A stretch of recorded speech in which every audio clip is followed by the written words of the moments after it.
بسم الله الرحمن الرحيم.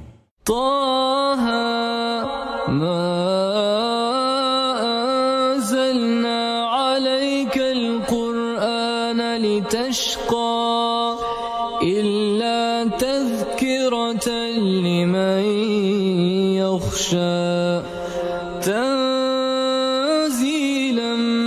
ممن خلق الأرض والسماوات العلى الرحمن على العرش استوى له ما في السماوات وما في الأرض وما بينهما وما تحت الثرى وإن تجهر بالقول فإنه يعلم السر وأخفى الله لا